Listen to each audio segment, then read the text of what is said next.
안녕하세요. 오늘은 요한계시록 8장을 가지고 우리 같이 은혜를 나누기를 원합니다. 제목은 일곱 나팔입니다. 요한계시록 3장에서 우리는 일곱 교회의 상태를 볼 수 있었습니다. 마지막 때 교회는 많은 영적 타락과 또 어려운 도전들을 받았습니다. 그리고 깨어 있어야 한다라는 교훈을 얻게 되었습니다. 요한은 천상의 세계를 보았습니다. 보좌에 계신 하나님을 보았습니다. 24장로와 천상의 그 찬양의 소리를 들었습니다. 네 짐승의 얼굴을 가진 하나님의 최측근 천사들을 보았습니다. 그리고 두루마리가 있었는데 임봉해 있었습니다. 그 인을 뗄 자가 없어서 요한은 통곡했습니다. 장로 중 한 사람이 다윗의 뿌리가 되시는 어린 양이 인을 떼신다고 일러주었습니다. 어린 양은 바로 우리의 죄를 위해서 십자가에서 죽으신 예수 그리스도이십니다. 어린 양이 인을 떼실 때입니다. 네 마리의 말들이 등장했습니다. 흰 말을 탔는데 활을 가지고 있었습니다. 평화를 외치나 뒤에서 전쟁을 부추기는 그런 자가 등장할 것이다 라는 예고입니다. 그리고 땅에서 전쟁의 불씨를 뿌리는 붉은 말을 탄 자가 나타났습니다. 전쟁이 지나가고 나면은 급격한 경제 불황이 있음을 알리는 검은 말을 탄 자가 나타났습니다. 그리고 전쟁 이후 기근과 또 각종 질병, 전염병으로 수많은 사람들이 죽어간다라는 그 사망을 알리는 청황색 말을 탄 자가 등장했습니다. 다섯째 인을 떼실 때에는 천상에서 제단 아래에 순교자들의 울부짖는 기도의 소리를 우리는 들을 수가 있었습니다. 여섯째 인을 떼실 때에 우주적 대환란으로 공포에 휩싸인 자들이 사나바야 나를 가리우라고 외치는 그 소리를 우리는 들을 수 있었습니다. 6장에서는 천상에서 이런 대환란의 바람을 조율하시는 천사들의 모습을 볼 수가 있었습니다. 또한 구원받은 자의 수가 14만 4천 명이라고 했습니다. 14만 4천 명은 영적 의미로 해석한다면 구원받은 자의 수가 많다라는 뜻입니다. 천국에서 천사들은 우리 인생들의 구원과 또 은혜를 베푸시는 하나님과 어린 양을 높이 찬양하는 그 찬양으로 가득했음을 보여주고 있습니다. 이제 일곱째 인을 떼실 때의 순간입니다. 고요한 순간에 일곱 나팔을 가진 일곱 천사들이 준비를 하고 있었습니다. 그런데 한 천사가 금향료를 가지고 보좌 앞에서 금제단에 드리는 것을 볼 수가 있습니다. 그 금향로 안에는 향의 연기와 함께 성도들의 기도들로 가득 채워져 있었습니다. 그러니까 하나님은 우리 성도들의 그 기도를 기뻐 받으시고 있다라는 것입니다. 기도 소리는 절망 속에 부르짖는 외침이었던 것을 우리는 알 수가 있습니다. 어린 양이 다섯째 인을 떼실 때에 제단 아래에서 순교자들의 그 영혼들이 소리치는 소리가 있었습니다. 요한계시록 6장 10절에 보면은 큰 소리로 불러 이르되 거룩하고 참되신 대주제여 땅에 거하는 자들을 심판하여 우리 피를 갚아주지 아니하시기를 어느 때까지 하시려 하나이까 하니. 축복의 기도가 아닙니다. 이것은 아주 은혜로운 기도가 아닙니다. 고통의 끝에 선 자의 울부짖음 절규였습니다. 보복을 위한 기도입니다. 악한 세대가 교회를 향해 얼마나 적대적이었는가를 정황적으로 알 수가 있습니다.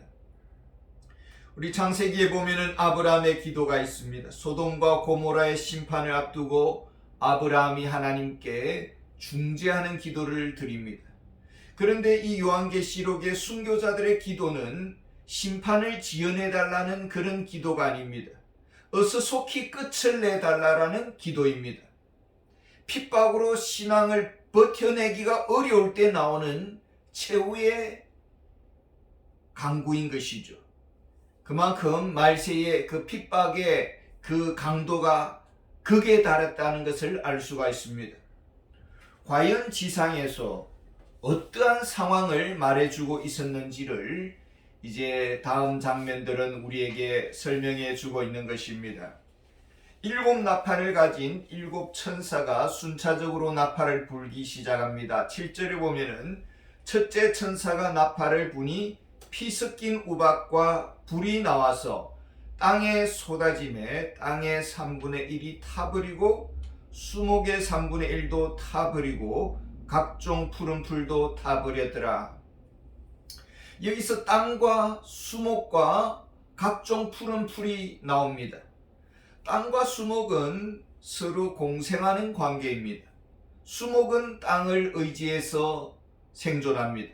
땅은 수목의 환경을 제공을 하는 것이죠. 그렇지만은 땅은 땅이고 또 수목은 수목인 것입니다. 세상과 교회는 같은 공간 안에 있습니다. 그리스도인이 세상에 살지만 세상에 속해 있지는 않습니다. 피 섞인 우박과 불이 땅에 쏟아지고 또 수목에도 쏟아지고 그래서 3분의 1이 불타버리는 것을 볼 수가 있습니다. 피에 굶주린 악한 세대에서 세상도 모두가 날이 서 있고 교회도 토양이 변해버렸습니다. 박토가 되었습니다. 다음 세대를 일으켜 가야 될 그런 각종 푸른 풀들도 타버렸습니다. 다음 세대가 급격히 무너지는 것입니다. 교회와 세상이 모두 사나운 토양으로 변해져 감을 예고해 주고 있습니다. 교회가 환난을 겪고 나면은 다음 세대가 자라기가 어렵습니다. 어린 새 생명들이 찾아오지 않습니다. 자기 몸살이기 바쁜 것이죠. 8절에 보면은 둘째 천사가 나팔을 부니 불붙는 큰 산과 같은 것이 바다에 던져짐에 바다의 3분의 1이 피가 되고 9절에 보면은 바다 가운데 생명 가진 피조물들의 3분의 1이 죽고 배들의 3분의 1이 깨지더라. 바다는 진리의 트가 자체가 없는 불신 세상을 말해주고 있습니다. 그리고 불붙는 큰 산은 베수비오 화산과 같은 그런 것을 의미하죠. 실제로 얼마 전에 호주는 나라 전체가 불구덩이로 휩싸였던 것을 볼 수가 있습니다. 또 무서운 지금 러시아나 우크라이나 전쟁과 같은 화염을 상징하기도 합니다. 이스라엘 백성들이 출애굽할 당시였습니다. 바로가 변덕을 부립니다. 이때 모세의 말을 듣지를 않았습니다. 그랬더니 나일강이 피로 변했습니다. 나일강은 생명의 젖줄과 같습니다. 강과 바다에서 사람들은 먹을 것을 공급받습니다. 그리고 교통의 수로가 열립니다. 그런데 피로 변했습니다. 하나님을 대적하는 세상에 임하는 재앙입니다. 전쟁이 일어나면은 피바다, 불바다로 참혹합니다. 그리고 사람들의 심성이 뒤바뀝니다. 일단 나부터 살고 보자라는 이기심으로 바뀌게 되는 것이죠. 일제강점기 때에 밀정들이 있었습니다. 동포이면서 같은 민족의 독립투사들을 잡아가는데 앞잡이들이었습니다. 대체로 보면은 그 밀정들은 그 사회에서 외면당하고 또 별로 내력이 좋지 않는 가문의 자손들이죠. 그러니까 살고 보자라는 생존하는 그 의식은 이해는 되지만은 그 방법이 너무나도 우리 민족에 대해서 적대적이었다라는 것을 알 수가 있습니다. 지금 죽고 사는 판국에 동족은 무슨 동족인가라는 것이죠. 여기 보면은 배들의 3분의 1이 깨지더라고 합니다. 소통의 길이 막힙니다. 서로 마음문을 닫아버립니다. 더 이상 서로 신뢰하지 않습니다. 서로 믿지 않습니다. 이런 토양에서는 전도의 문이 급격히 좁아집니다. 마음 문을 닫아버리고 마음을 열지 아니하고 서로 믿지 않기 때문입니다. 대화 단절의 시대, 불신 시대가 무서운 재앙 이후에 찾아오는 것입니다. 10절과 11절입니다. 셋째 천사가 나팔을 부니 횃불같이 타는 큰 별이 하늘에서 떨어져 강들의 3분의 1과 여러 물샘에 떨어지니 이 별 이름은 선숙이라. 물의 3분의 1이 선숙이 되매 그 물이 선물이 되므로 많은 사람이 죽더라. 지금 지상에서는 난리와 난리, 전쟁과 재앙으로 쑥대밭이 되었습니다. 그런데 하늘에서 떨어진 큰 별이 있었다라고 말을 합니다. 우리가 보통 위대한 인물이 세상을 떠나게 되면은 또 큰 별이 하나 떨어졌구나 이렇게 말을 합니다. 위대한 이 시대의 지도자, 수많은 사람들의 초항을 받는 인물, 존경과 영향력이 막대한 인물을 큰 별이라고 말을 합니다. 그런데 그가 영향을 미친 곳이 어디입니까? 강들과 여러 물샘에 떨어졌다고 했습니다. 사람들은 강과 물샘을 의지하면서 살아가고 있습니다. 우리 인간의 몸은 영혼이 중심이 되어 있습니다. 그래서 이 영혼의 그 지성이 감성과 의지를 이끌어가는 것이죠. 큰 사상은 이 지성에 영향을 줍니다. 성경책은 우리의 영혼의 샘이라고 할 수가 있습니다. 우리가 영혼의 그 샘물과 같은 생수와 같은 복음을 듣고 살아가고 있습니다. 그런데 신학자라고 합니다. 철학자라고 합니다. 그리고는 성경의 권위에 대해서 도전을 합니다. 이것은 하나님의 말씀이 아니다. 인간의 말에 불과하다. 오류가 많다라고 퍼뜨립니다. 이런 선숙과 같은 말은 인간의 영혼을 파괴시키는 것입니다. 사람들은 점점 성경을 읽지 아니합니다. 세상의 소설과 과학서, 역사서를 더 찾습니다. 영혼을 죽이는 책 천병이 되는 것이죠. 복음을 뒤틀어 버립니다. 핵심 교리를 꼬아 헷갈리게 만듭니다. 예수님은 인간일 뿐이다라는 둥, 처녀 탄생은 거짓말이라는 둥 그렇게 가르칩니다. 구원의 오직 은혜가 아니다. 인간의 노력과 인간의 공로가 추가되어야 된다라고 말을 합니다. 이런 거짓 교리는 선물과 같습니다. 진리의 독을 탔습니다. 그리고 이단에 걸려드는 것이죠. 거짓 교주를 추종합니다. 그렇게 되면 그 영혼은 죽게 되는 것입니다. 그때부터 복음을 듣지 않습니다. 오히려 거짓 교리를 전파합니다. 이런 무서운 세대의 모습을 어떻게 성경은 보여주고 있습니까? 12절을 보면은 넷째 천사가 나팔을 부니 해 3분의 1과 달 3분의 1과 별들의 3분의 1이 타격을 받아 그 3분의 1이 어두워지니 낮 3분의 1은 비추임이 없고 밤도 그러하더라. 해와 달과 별들이 타격을 받습니다.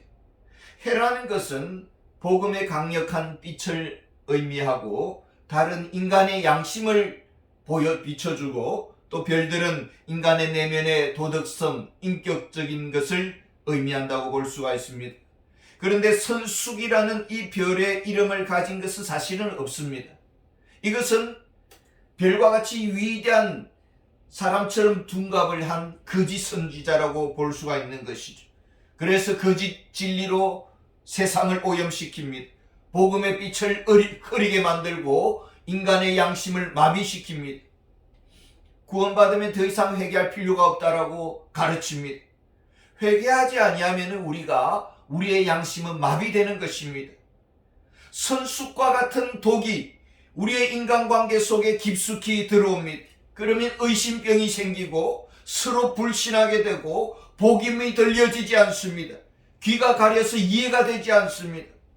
마음이 돌짝밭, 가시밭, 길가밭이 되는 것이죠. 복음이 굳은 마음에서는 튕겨져 나가는 것입니다. 복음을 외면합니다. 박토가 되었습니다. 영혼의 빛이 어두워졌습니다. 양심이 마비되었습니다. 관계에 금이 갔습니다. 서로 믿지 아니하고 경계합니다. 최근에 교회 보험을 환급받는 일이 있었습니다. 얼마나 절차가 복잡한지, 이 시대가 얼마나 불신 시대라는 것을 복잡한 그 서류들을 생각하면서 이해를 할 수가 있었습니다. 서로 믿지 못하겠다는 것이 아니겠습니까?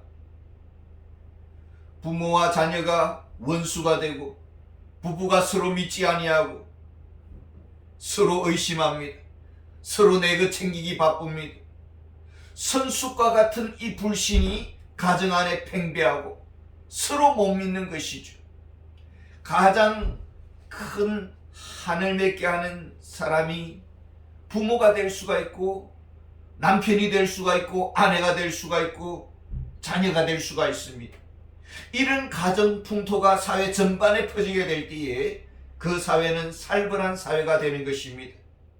얼어붙는 생각과 마음들, 서로 경계하고 의심하는 문화들, 여기에 어떤 일이 벌어집니까? 13절 보면은 내가 또 보고 들으니 공중에 날아가는 독수리가 큰 소리로 이르되 땅에 사는 자들에게 화가 있으리니 이는 새 천사들이 부르야 할 나팔 소리가 남아 있음이로다 하더라. 누가 화의 대상이 되는 것입니까?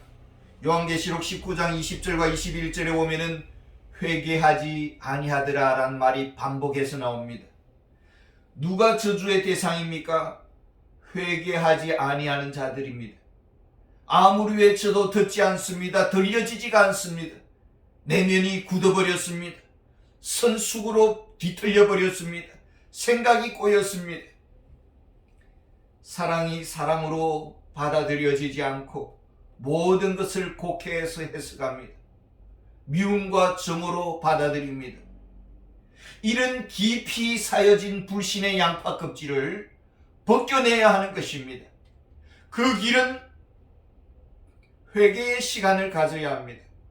이 세상 모든 것이 하나님의 사랑 아닌 것이 없습니다. 최근에 유튜브를 보니까 어느 공무원 입시 강사 선생님께서 이런 말을 하는 것을 참 들었습니다. 역사 이래로 수많은 고조선, 고구려, 백제신라, 조선, 구한말, 일제강점기, 6.25를 거치면서 지금 이 시대에 태어난 최고의 문명의 혜택을 받고 살고 있는 여러분을 축하드립니다 라고 그렇게 말을 하는 것을 들었습니다. 맞는 말씀이 아니겠습니까? 열차, 자동차가 없던 시절 수말리 허업을 파는 친정집을 찾아가야만 했고 얼어붙은 강을 녹여서 물을 퍼 마셔야만 했습니다. 이제 이렇게 좋은 나라에 우리가 살고 있습니다.